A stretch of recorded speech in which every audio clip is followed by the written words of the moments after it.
Hi, I'm Brian. I'm a full stack developer. My idea is kind of geared towards developers like me, and it's more to actually take the data that's available through these resources we have and put them all into one place. There's more than just Open Tucson. Google has tons of data sets and stuff.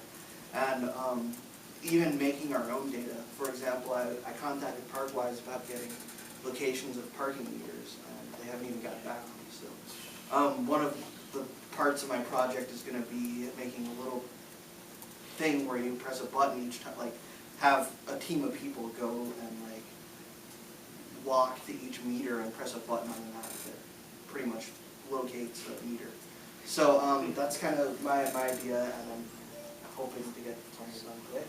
What's your name again? My name's Brian. And so the goal in the end is to allow developers like the guy who wants to do the graphs on his iPad, you, to give everyone access to that type of information really easily without. You're the beginning of the data. He's Yeah. the end of the data. Exactly. So that's the goal. Cool. Yeah.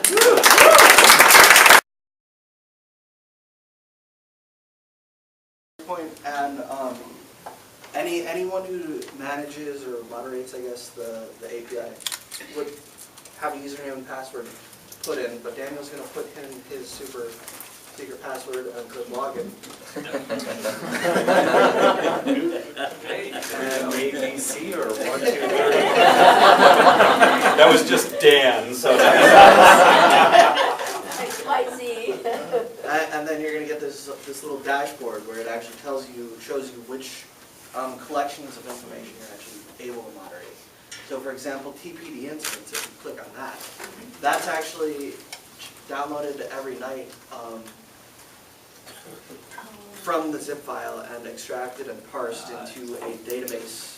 And this is actually a JSON feed as well. So if you were to post to this URL, you would actually just get a JSON feed of the information. So this is the beginning of one record, and the next record is down here a little bit. So that's one way to get information. there's the next one. Now Yeah, we know. there's the next one. Now we know where and what everybody was doing last night. Yeah. Exactly. So if you want to go back,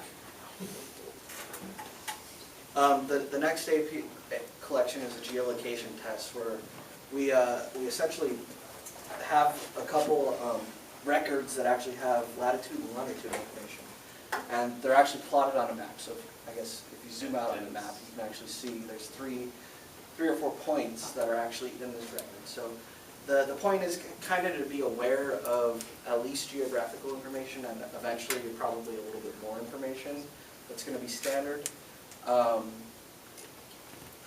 It's going to be like when you pull the API, you're going to be able to pass filters and whatnot. So like if you want parking meters within a mile radius of the center of Tucson, you'll just be able to pass those as search criteria. So, but currently, we're looking at the extent of what we did this weekend. Excellent. Okay, so why don't you answer any questions, and then I'm going to cut you off because we've had plenty of time and we did get through the demo at least. Any question? So, I have a question. Yeah. So something like this that's available on the crime map already, that you can pull up on a daily basis, your interest is having this in the same location with all of this other data. Yeah. And so it's, your goal is to cross-pollinate that data, or no? No, it should theoretically be the same data. I don't know where they get their data. Presumably it's the same location I'm getting mine. But my goal is to just make the data accessible to people who need it. All in one place? Yeah, and Okay. so the website that you were talking about, crime data or whatever, they might not have an API that lets people access their information, but we do, and that's kind of where we're going. Is we want the developers for the next codeathon to be able to have access to the information that they need. Okay, thank you very much. Real quick. I was just wondering, how much traffic can your server handle? No. Next. It's scalable, so it's based on MongoDB and PHP, so hopefully we'll be able to expand if needed. We're going to be rate limiting users possibly. We haven't looked into that too much. Apogee. What's that? Just look at Apogee first. Apogee? Okay. Oh, I was just wondering how we can eventually get credentials. How we can what? Get credentials. Oh, you just log in. As what? So there's Dan. offline. Eventually you will be. Yeah. Yeah, offline. Yeah, you can contact me. Okay, cool. And We need to go. Wednesdays will be. 10 minutes overdue. Sorry.